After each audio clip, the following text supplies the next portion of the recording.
প্রিয় ছাত্রছাত্রী, আমি আলোচনা করছি দশম শ্রেণীর দ্বিঘাতকরণী চ্যাপ্টারটি নিয়ে। আমি আগের ভিডিওতে দ্বিঘাতকরণী সম্বন্ধে প্রাথমিক ধারণা দিয়েছিলাম। আজ হলো দ্বিতীয় পর্ব। প্রথমেই একটা কথা বলে রাখি, এই √4, √9, √16, √25 ইত্যাদি এইগুলো দেখতে করণীর মতো হলেও এগুলো কিন্তু একটিও করণী নয়। কারণ √4 মানে হচ্ছে 2, এটা মানে 3, এটা মানে 4, √25 মানে 5, এরা প্রত্যেকেই কিন্তু মূলদ সংখ্যা।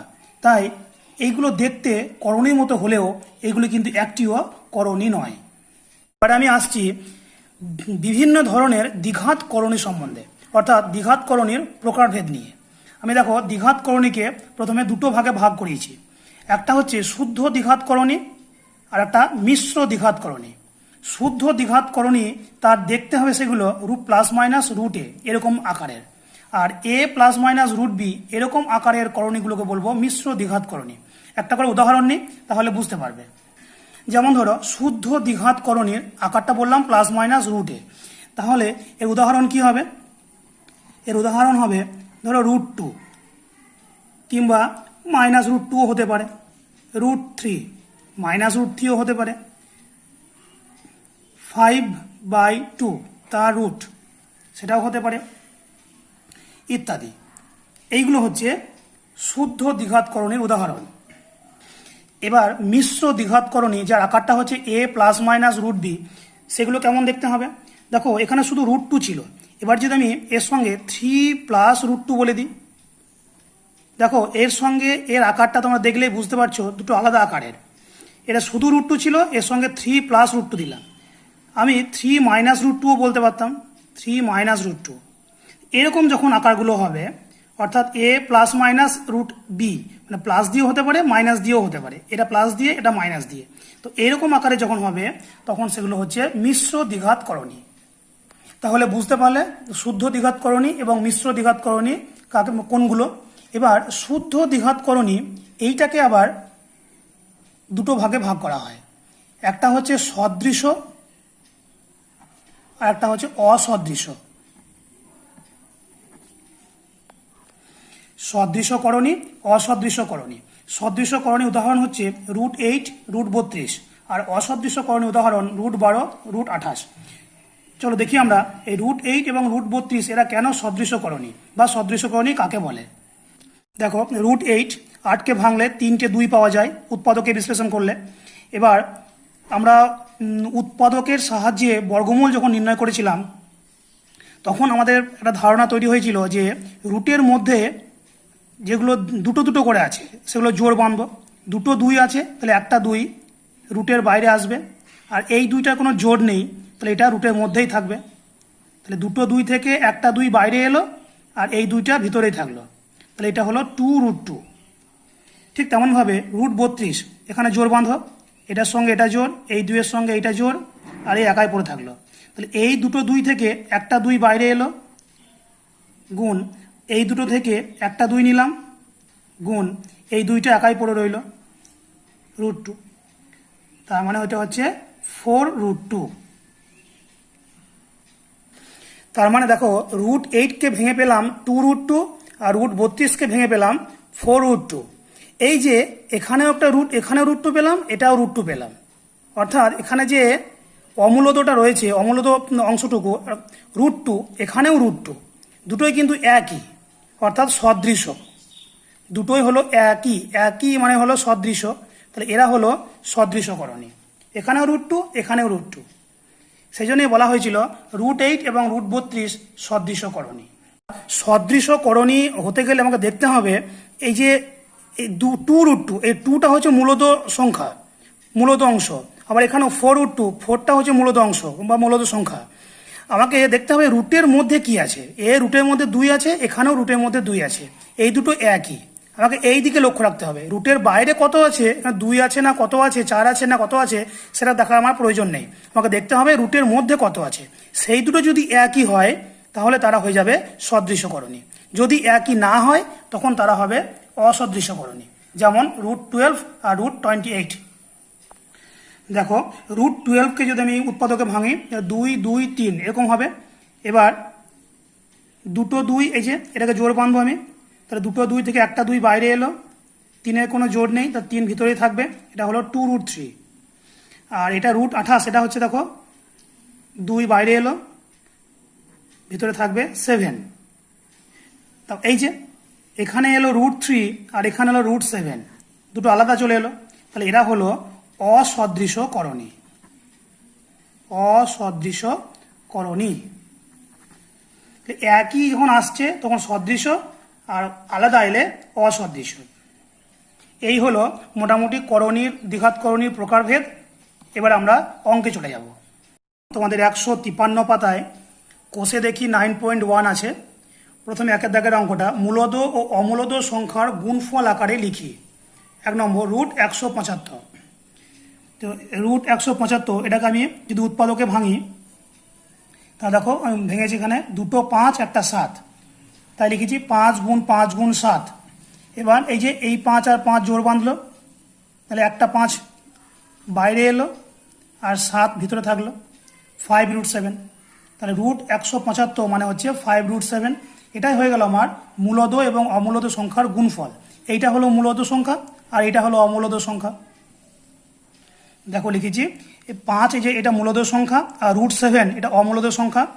এই দুটোর গুণফল আকারে প্রকাশ করা হয়ে গেল। এটা আমাকে চেয়েছে মূলদ ও অমূলদ সংখ্যার গুণফল আকারে প্রকাশ। তাই √175 সমান 5√7, এটাই হলো উত্তর। পরের অঙ্কটা 2, তারপরে রুটের মধ্যে 112। তো বাইরে 2 আছে, 2টা বাইরেই থাকবে। 112কে আমি ভাঙলাম, এই যে উৎপাদকে দেখতে পাচ্ছি 4টে 2 একটা 7, তো 4টে 2 একটা 7 লিখলাম। এবার আমরা এই 2-এর সঙ্গে এটা জোর বাঁধবে, এটার সঙ্গে এটা জোর বাঁধলো। এবার এই দুটো থেকে একটা 2 বাইরে এলো, গুণ, পরের দুটো জোর থেকে একটা 2 বাইরে এলো, গুণ, রুটের মধ্যে থাকবে শুধু 7, সমান 8√7। এইভাবে 3, 4, 5 তোমরা নিজেরা করতে পারবে। এবার 2-এরটা প্রমাণ করি যে √108 মাইনাস √75 সমান √3। বেশ, এবার 2 নম্বর যেটা আমি বললাম, √108 মাইনাস √75। দেখো 108কে ভাঙলে, ভেঙেছি আমি 2 2 3টে 3 লিখেছি। দেখো 2 2 3টে 3 মাইনাস 75কে ভাঙলে 5 5 3 আসছে।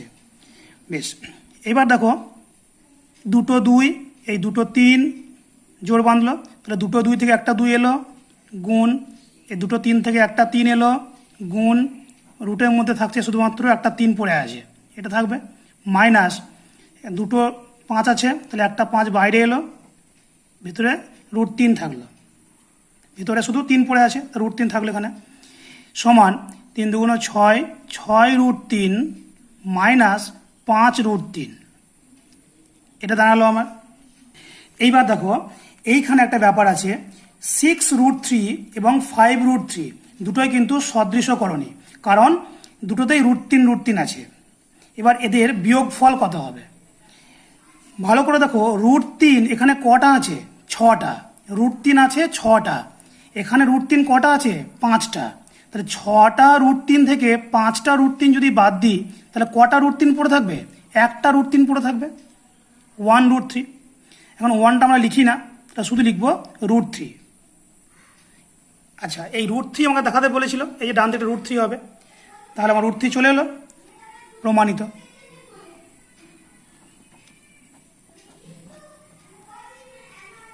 এই জায়গাটা ভালো করে লক্ষ্য করো, এটা 6টা √3 থেকে 5টা √3 বাদ যাচ্ছে, তাহলে একটা √3 পড়ে থাকলো, এটা মাইনাস হলো বলে এরকম হলো। এটা যদি প্লাস হতো, 6√3 প্লাস 5√3, তখন কি হতো?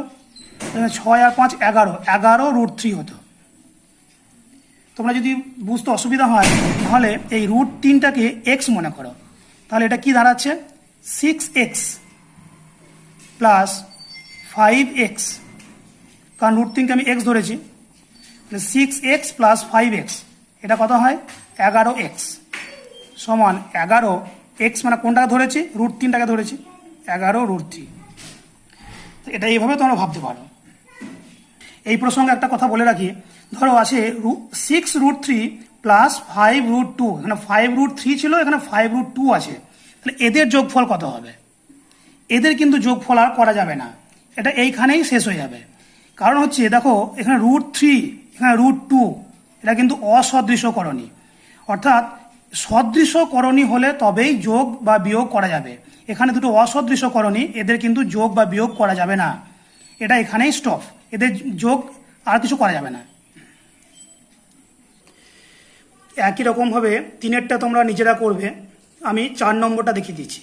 দেখায় যে এইটা সমান 0। বেশ, দেখো আমি লিখেছি অঙ্কটা। এবার আমরা প্রত্যেককে ভাঙবো।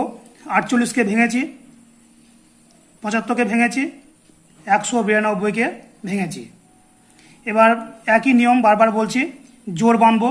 এখানে দুটো জোর পাচ্ছি, তাহলে এখান থেকে একটা 2 এলো, এখান থেকে একটা 2 এলো, আর 3 পড়ে রইল, মাইনাস এখানে দুটো 5 থেকে একটা 5 এলো, এই 3টা পড়ে রইল ভিতরে, প্লাস এখানে দেখো 3টে জোর বেঁধেছে, তাহলে প্রথম জোর থেকে একটা 2, পরের থেকে একটা, তারপরের থেকে একটা 2 এলো, আর এই 3টা পড়ে রইল। তাহলে আলটিমেটলি কি দাঁড়ালো আমার?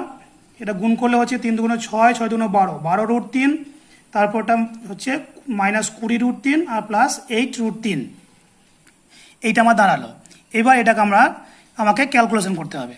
দেখতে পাচ্ছি সবগুলোতেই √3 করে আছে, তার মানে এই 3টে যে করণী, 3টে করণী হলো সদৃশ করণী, অর্থাৎ এদের যোগ বিয়োগ করা যাবে। তো প্রথমে আমি প্লাস দুটো করে নিচ্ছি, 12√3 আর এই যে 8√3, এই দুটো প্লাস আছে, তাহলে 12খানা √3 আর 8খানা √3 কটা হয়? 20খানা √3, তাহলে আমি লিখতে পারি 20√3, আর এই যে -20√3 আছে, তাহলে এটা 20√3 -20√3 মানে হচ্ছে 0। এটা আমাকে দেখাতে বলেছিল, প্রমাণিত। এবার দেখো 5 নম্বরের অঙ্কটা, সরলতম মান নির্ণয় করো। √12, √18, √27 মাইনাস √32। বেশ, দেখো আমি লিখেছি অঙ্কটা। এবার 12, 18 এগুলোকে প্রত্যেককে আমি ভেঙে দিয়েছি। ভেঙে দেওয়ার পর জোর বেঁধেছি, দুটো 2, তাহলে একটা 2 বাইরে এলো, ভিতরে √3 পড়ে আছে, এটা হলো 2√3। এখানে ভাঙলে দেখা যাচ্ছে দুটো 3 আছে, দুটো 3 থেকে একটা 3 বাইরে এলো, 2 পড়ে আছে, 3√2। এখানে 3টে 3, তাহলে প্রথম দুটো 3 জোর বাঁধলো, একটা 3 বাইরে এলো, আর একটা 3 ভিতরে পড়ে আছে, মাইনাস এখানে দেখো একটা জোর, দুটো জোর, এখান থেকে একটা 2, এখান থেকে একটা 2, আর এই 2টা বা ভিতরে পড়ে আছে।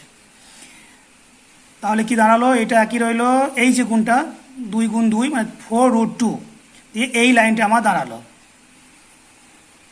ভালো করে লক্ষ্য করে দেখো, এই যে লাইনটা আমার দাঁড়ালো, এইটার সঙ্গে এবার এটাকে আমাকে যোগ বিয়োগ করে ছোট করতে হবে যদি সম্ভব হয়।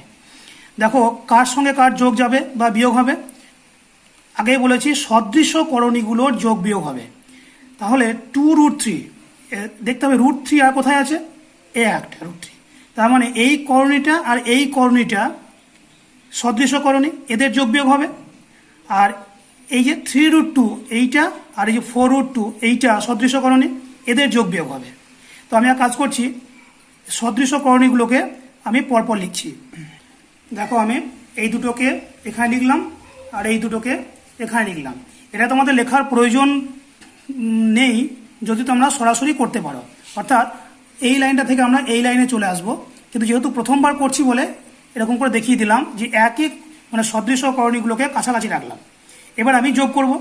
দেখো এটা কত হবে? √3 কটা আছে? দুটো, এখানে √3 আছে 3টে, তাহলে এই যোগ করলে কত হবে? 5√3 প্লাস এবার দেখো মানে √2 3টে, 3√2 মাইনাস 4√2, তো 3টে √2 থেকে 4টে √2 বাদ যাচ্ছে। যদি আমি বুঝতে না পারি তাহলে আমি বলেছিলাম এটা এক্স ধরে নাও, তাহলে এটা হচ্ছে 3x মাইনাস 4x, এটা হবে কত? -x, তার মানে -√2, এটা হলো -√2, তাহলে আলটিমেট দাঁড়াচ্ছে 5√3 -√2, এটাই হলো আমার অ্যান্সার। এইভাবে তোমরা বাকি অঙ্কগুলো করতে পারবে। আমি পরের দিন কোষে দেখি 9.2 নিয়ে আসবো। ধন্যবাদ।